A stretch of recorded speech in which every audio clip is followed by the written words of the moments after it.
क्या उद्धव ने समझा है, क्या फडणवीस ने जाना है, क्या शिंदे ने माना है, जनता उसी का साथ देगी जिसके ठोकर में जमाना है।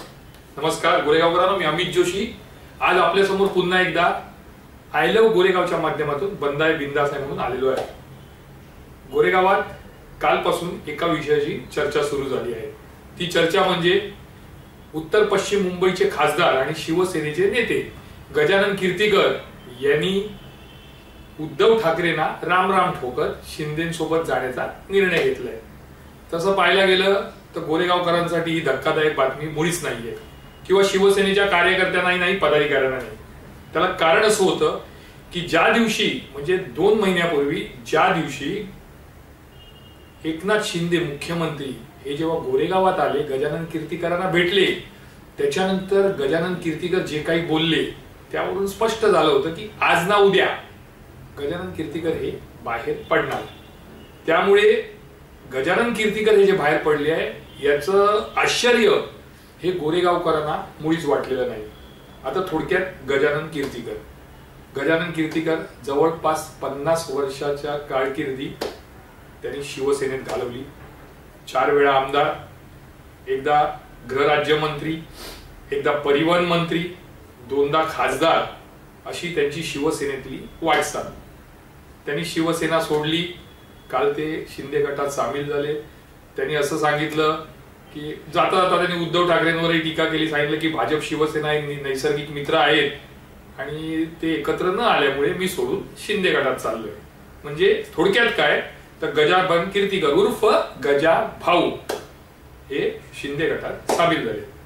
शिवसेनेसाठी नक्कीच तो एक धक्का आहे। मी असं म्हणणार नाही संपूर्ण शिवसेना गोरेगावात संपुष्टात येईल, परंतु एक 10 ते 15% फरक हा निश्चितपणे गोरेगावात पडणार आहे।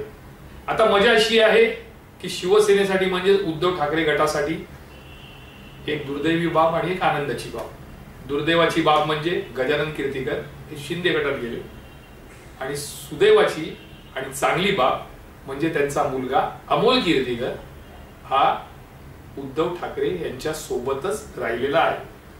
आता गजानन कीर्तीकर जाण्याने शिवसेनेला किती फटका बसेल गोरेगावात, असं काल अनेकांचे मला रात्री फोन आले, सकाळी फोन आले, दुपारी फोन आले, फोनच चालू होते, फोनाफोनी होत होती की अमित जोशी तुम्हाला काय वाटतं, कारण आपण राजकीय अभ्यास करत असतो।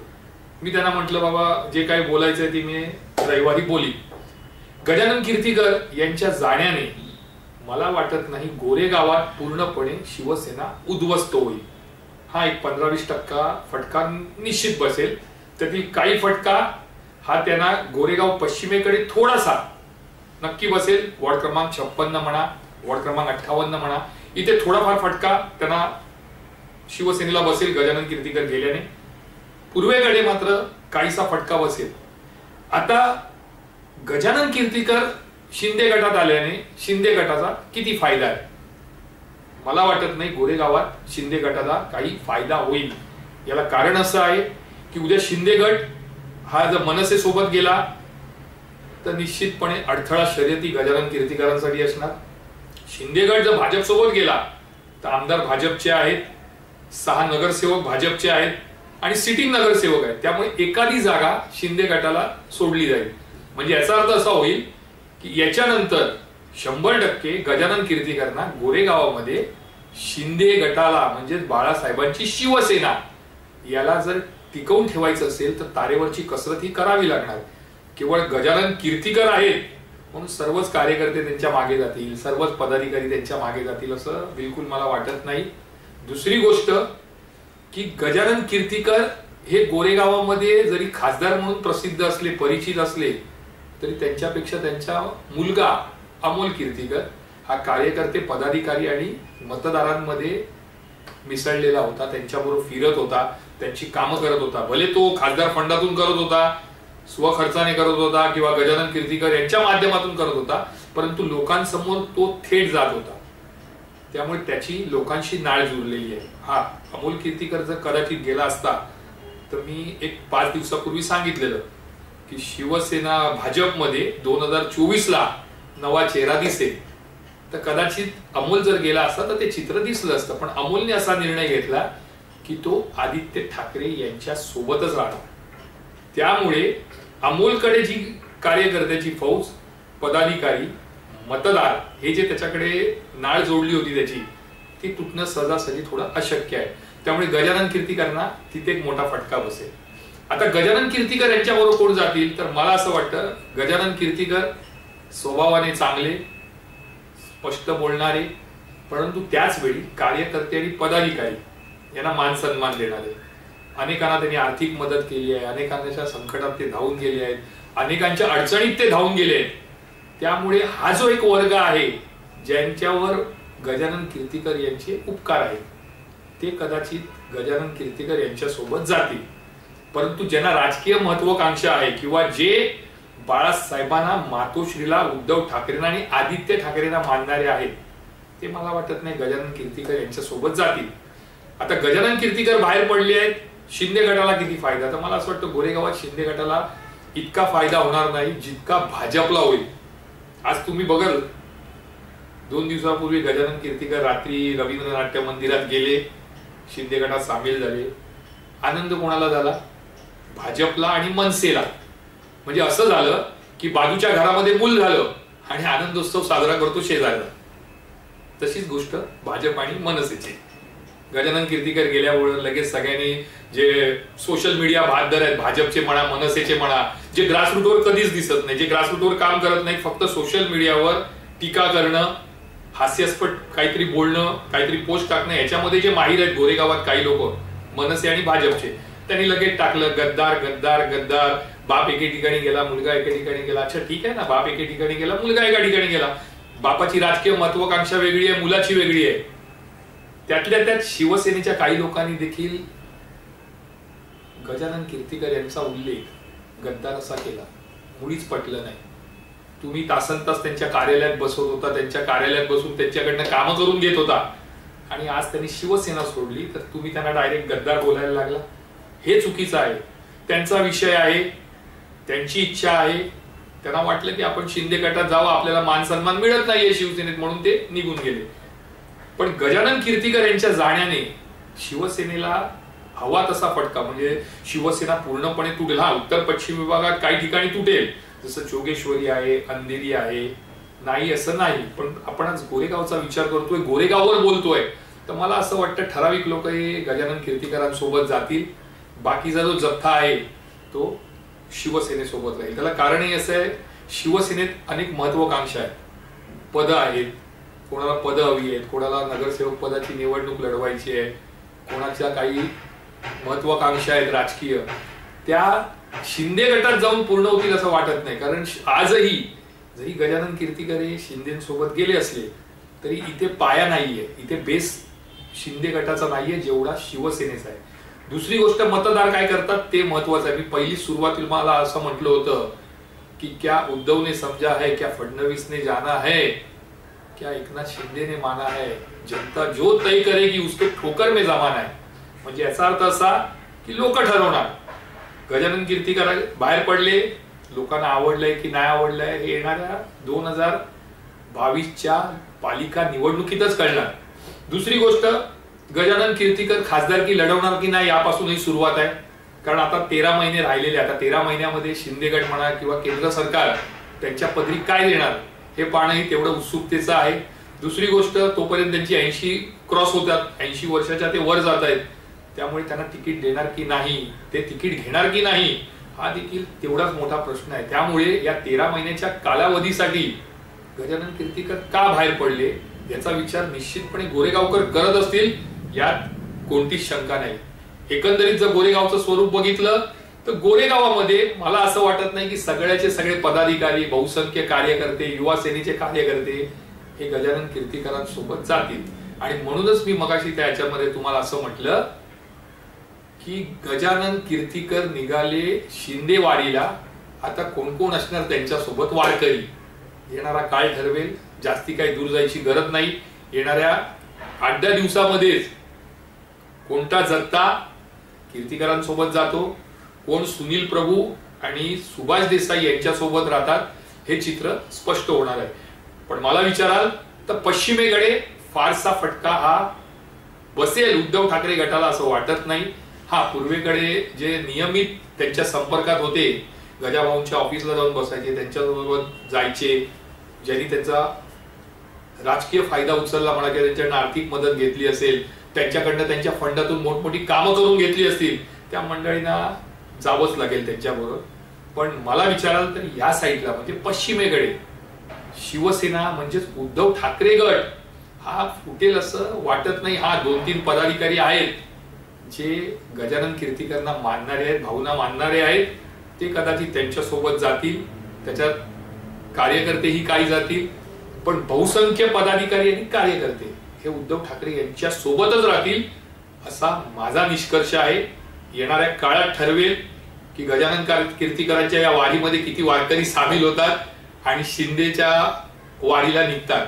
येणारा काळ ठरवणार आहे. पण मला जर तुम्ही विचाराल, माझं जर निरीक्षण बघाल, तर शिंदे गटाला याच गोरेगाव मतदारसंघात पाय रोवताना परिश्रम घ्यावे लागणार आहे, कष्टही घ्यावे लागणार आहे. हा, गजानन कीर्तीकरांनी शिंदे गटात गेले आहेत, त्यांनी शिवसेना सोडली आहे, एक आठवडाभर त्याची चर्चा होईल गोरेगावमध्ये, एकमेकांवर आरोप प्रत्यारोप होतील. भाजप आणि जे मनसे आहे ते नेहमीप्रमाणे त्यांचे सोशल बहादर काय ना काय लिहित राहतील, दिवसत राहतील शिवसेनेला. पण त्या पलीकडे काही होणार नाही. येणाऱ्या 7-8 दिवसात कळेल की गजानन कीर्तीकर किती लोकांना घेऊन आपल्या सोबत निघालेले आहेत, किती फटका हा शिवसेनेला बसलेला आहे, पूर्वेकडे किती बसलाय, पश्चिमेकडे किती बसलाय, हे सर्व चित्र येणाऱ्या 7-8 दिवसातच स्पष्ट होणार आहे. पण इतकं निश्चित की कीर्तीकरांनी जरी शिंदेचा हात पकडला असला तरी गोरेगावात त्यांना तारेवरची कसरत करावी लागणार हे निश्चित. त्याला कारण असं आहे की केवळ गजानन कीर्तीकर म्हणजेच गजाभाऊ गेल्याने संपूर्ण कार्यकर्ते, शिवसेनेचे संपूर्ण पदाधिकारी, शिवसेनेला मानणारे मतदार हे त्यांच्या सोबत आहे, हे गणित मांडणं चुकीचं आहे. त्यामुळे आपण थोडी वाट बघूया. एक 7-8 दिवस बघा, सहजासहजी कळेल की किती कार्यकर्ते, किती पदाधिकारी हे गजानन कीर्तीकर यांच्या वारीमध्ये वारकरी म्हणून सामील होणार आहेत. आपण वाट पाहूया गोरेगावकरांनो. आता आपण वळूया दुसऱ्या टप्प्याकडे, म्हणजेच गप्पा टप्पा.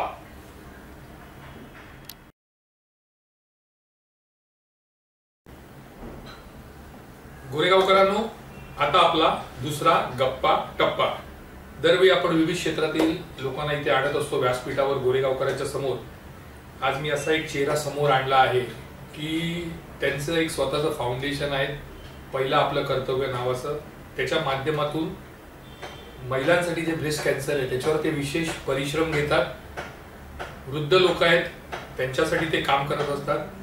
त्यांचं नाव आहे नैना दिनेश कनक. नैना जी, आपका स्वागत है आई लव गोरेगांव में. नैना जी, मैं सबसे पहले लोगों को ये बताना चाहूँगा कि ये जो ब्रेस्ट कैंसर का जो है उससे आप गुजर चुके जी. तो आपको जब ये ब्रेस्ट कैंसर हुआ तो आपका रिएक्शन क्या था उस समय? सर, कैंसर सुन के तो 2 सेकंड के लिए जैसे सब परेशान हो जाते हैं कि शायद अब लाइफ नहीं है, बट उसी चीज को मैंने चेंज कर दिया. सिर्फ जितनी लाइफ है उसको जिया जाए एंड फैमिली को एक पॉजिटिविटी के साथ सपोर्ट किया जाए. लेकिन फैमिली में डर नहीं था उस समय? फैमिली में भी था, बट बोलते हैं ना क्या माइनस माइनस प्लस हो जाता है. सो दैट वाज द थिंग कि मेरा नेगेटिविटी और उनका नेगेटिविटी मिलके भी बिकम अ पॉजिटिव, कि result will be the best. तो रिजल्ट अच्छा आ भी गया? जी बिल्कुल बिल्कुल, क्योंकि भगवान की दया से डॉक्टर भी मुझे ऐसे मिले. अच्छा, कि कौन से डॉक्टर ने आपका इलाज किया? डॉक्टर संदीप पिप्टे. अच्छा, उन्होंने इलाज जी किया. जी. अच्छा नैना जी, एक ये है कि आप तो इस चीज से गंभीरता जो उससे गुजर चुके हो. जी. तो आप जो गोरेगांव की महिलाएं हैं उनको क्या बोलना चाहोगे कि भाई ब्रेस्ट कैंसर कैसे पहचाना जाए और उसके वो क्यूर होता है या क्योर नहीं होता है? सर, ऐसा है कि ब्रेस्ट कैंसर अर्ली डिटेक्शन है तो क्योर डेफिनेटली है, लेकिन उसी के लिए हमको सेल्फ एग्जामिनेशन आना जरूरी है, जिसको लेके आज हम लोग you can say all over Maharashtra हमारे सेशंस चलते हैं, लेक्चर्स होते हैं जिसमें हम सेल्फ एग्जामिनेशन सिखाते हैं और सिम्टम्स क्या हैं, जिससे हम समझ सके कि समथिंग इज देयर, अलार्मिक है हमारे लिए. क्या सिम्टम्स है? सर, ऐसा है कि सिक्रिएशन रहता है, तो सिक्रिएशन विल बी अगर व्हाइट, ग्रीन, येलोइश है तो इट्स ओके. अगर फ्रेश ब्लड सिक्रिएशन है फ्रॉम द ब्रेस्ट तो you are think like on alarm basis. आपको इमीडिएट आपका चेकअप करवाना है, डॉक्टर के पास जाना है. या तो फिर आपका ब्रेस्ट के जो राउंड सर्कल है वहां पे रैशेज आना, रेडनेस होना, ईचिंग होना ज्यादा, ये सब सिम्टम्स हैं जिससे आपको पता चलता है। एक बेसिक रैशेज हमको समझ में आती है, बट एक कंटिन्यू एक कुछ टाइम पीरियड के लिए वो रॅशेस हैं तो आपको थोडा सिरियसली लेना है। गोरेगावातील महिला विभागांसाठी हे अतिशय महत्त्वाचं आहे की लक्षणं कोणती असावीत। अच्छा नैना जी, दूसरी बात यह है कि आप तो इसमें से अच्छे हो गए जी, बहुत अच्छी बात है। इस हादसे से बाहर आने के बाद आपने ये फाउंडेशन बनाया? नहीं सर, मेरा फाउंडेशन एक्चुअली 2016 से रजिस्टर्ड एंड काम कर रहा है। और आपको ये ब्रेस्ट कैंसर कब हुआ था? 2019 में। 2019 में, अच्छा, जब लॉकडाउन का पीरियड चालू होने के पहले उसी में ही मेरा पूरा ट्रीटमेंट हुआ ऑलमोस्ट। अच्छा, तो ये जो कैंसर का जो आप अभी आपने चालू किया, पहिलं माझं कर्तव्य, हाँ। उसमें जो आप करते हो, सेशन लेते हो कई जगह जाके, या जो कोई गरीब एकदम गरीब है महिला है, उनको आप लोग सपोर्ट करते हो? जी, हम उनको कोशिश करते हैं कि जितना हो सके हमारे एंड से उनको या तो रीजनेबल रेट्स या तो फ्री मुहैया करा सके। अच्छा, ये आपका जो फाउंडेशन है जी, उसमें कौन कौन है? हमारे पैनल पे 2 डॉक्टर्स हैं, उनमें से डॉक्टर संदीप बिप्टे सर तो हैं जो हमारे मेन मेडिकल हेड हैं pan India, and doctor Ashok Aatwani, he is a dermatologist, and हाँ, one more doctor, doctor Ehsan Shaikh, he is also ENT onco surgeon. उसके अलावा एक जर्नलिस्ट हैं, देन बाकी पूरी टीम है, भूषण अंकल। अच्छा, वो लोग आपके सब साथ में। अच्छा, दूसरी बात ये है कि आप ये जो सेशन लेते हो वो चार्ज करते हो या फ्री चार्ज? सर देखिए, ऐसा है कि अगर महिलाएं हैं, जैसे बचत गट की महिलाएं इस तरह का प्रोग्राम अरेंज करती हैं तो उनके लिए ये फ्री रहता है। बट हाँ, कॉर्पोरेट सेक्टर्स के लिए, जैसे हम CSR पे काम करते हैं, वी आर हैविंग CSR, तो we appeal for the donations if we get, क्योंकि आज हमारे पास, मैं आपसे बात कर रही हूँ, but I have 5 cases in my hand which we need to support them. तो उसके लिए आपको फाइनेंस की जरूरत है। जी। अच्छा, अब थोड़ा सा हटके आपसे बात करता हूँ। जी। अब राजनीति में भी थी? हाँ। मन से? जी बिल्कुल मन से। तो आपने मन से को क्यों छोड़ा? सर, मन से छोड़ा ऐसा नहीं है, मन से हमारे मन में ही है। अच्छा, आपके मन में ही है मन से? जी। राज ठाकरे के बारे में क्या, कैसे? सर तो जेम ऑफ द पर्सन। अच्छा, नैना जी, ये कहे कि अब आप राजनीति से पूरी अलग हो गई हो कि अगर आगे मौका मिला तो राजनीति में फिर से जाओगे? नहीं सर, अब नहीं जाओगे? नहीं, राजनीति नहीं है। अब राजनीति नहीं करनी, फाउंडेशन ही? हमको पहले भी राजनीति नहीं करनी थी, हमको सेवा ही करनी थी तभी, बट ठीक है, बोलते हैं ना, जरूर नहीं है सबकी विचारधारा एक हो, तो हमारी विचारधारा अपने हिसाब से निकली। अच्छा, आपका जो काम दिन रात चलते रहता है जी, उसमें आपके जो हस्बैंड है, हाँ। दिनेश कनल जी, उनकी क्या भूमिका रहती है? सर, वो मेरी बैकबोन है, मेरा परिवार मेरी बैकबोन है। तो लेकिन वो साथ में रहते हर जगह आपके साथ? नहीं, उनका मुझे पूरा मॉरल सपोर्ट रहता है। जैसे कि सब जानते हैं, मेरी छोटी बेटी भी है, तो अगर मैं बाहर जाती हूँ तो उसके साथ रहना वो करते हैं, फिर वो वर्क फ्रॉम होम लेते हैं उसका। अच्छा, अभी आप आई लव गोरेगांव में लोगों के सामने हैं जी, आप क्या अपील करना चाहते हो लोगों को कि आपके फाउंडेशन है, वो फाउंडेशन को किस तरह से सहायता चाहिए और किस तरह से सहायता आप मांगोगे लोगों से? मैं सभी गोरेगांव का लोगों को हाथ जोड़ के विनती करूंगी कि जैसे कि हमने अभी बताया कि हमारी NGO CSR बेस पे काम करती है, वी आर हैविंग ATG, तो जो जिससे बन सके आप डोनेशन कर सकते हैं। आपको टैक्स एग्जम्पशंस हैं, और उसके अलावा हम मतलब आपको सारी पेशेंट की डिटेल्स भी शेयर करते हैं कि ये पेशेंट को इस तरह की जरूरत है, उनका सारा सब हम शेयर करते हैं। तो एटलीस्ट आप बोलते ना, ये मेरी अकेले की लड़ाई नहीं है, ये कर्तव्य सबका है, इसी के लिए इसका नाम पहले माझे कर्तव्य है।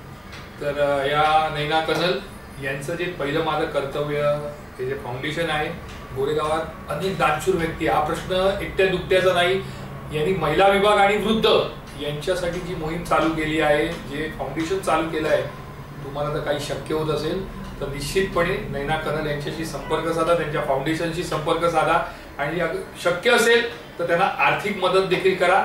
आज एवढंच। मी अमित जोशी पुन्हा एकदा पुढच्या रविवारी नवा गोरेगावचा एखादा विषय आणि गप्पा टप्पाचा विषय घेऊन तुमच्या समोर येईल। तोपर्यंत तुमची रजा घेतो। जय हिंद, जय महाराष्ट्र। नैना जी, आपको बहुत बहुत धन्यवाद। Thank you so very much Amit ji, आपने मुझे ये मौका दिया कि मैं मेरी अपील कर सकूं। Thank you so very much for giving this. धन्यवाद। Thank you.